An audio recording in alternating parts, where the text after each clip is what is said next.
Am I an artist? Well, I was one. You want proof?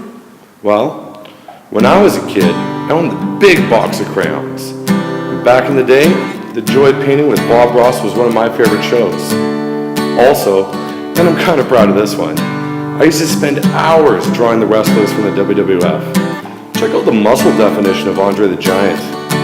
Here, we have Brutus the Barber Beefcake, who used to give his victims bad haircuts after knocking them out with a sleeper. And of course, no WWF illustration book would be complete without Hulk Hogan.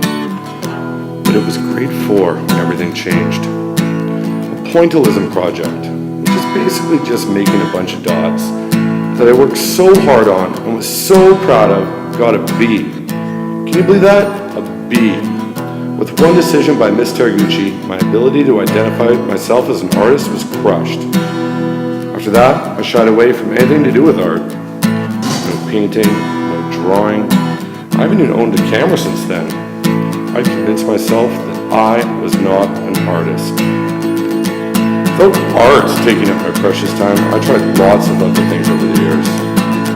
I got into music first, picking up the guitar when I was 12 years old. A couple years later, I acted, sang, and danced in my school production of Grease. After graduating high school, I traveled to Europe, taking in the architecture and trying to appreciate that artists weren't just the names of Ninja Turtles.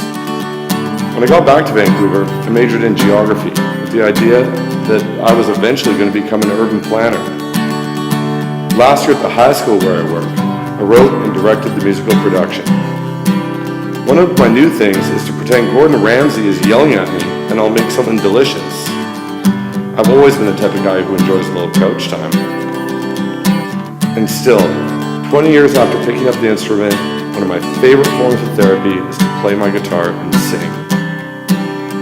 Society tells us that if we don't receive a paycheck for doing something creative, we can't consider ourselves musicians, designers, directors, chefs, critics, painters, or writers. But I don't think we necessarily need to get paid to identify ourselves as something. Just like I didn't need an A on that walrus thing. So am I an artist? Maybe. In a way, I've always been one.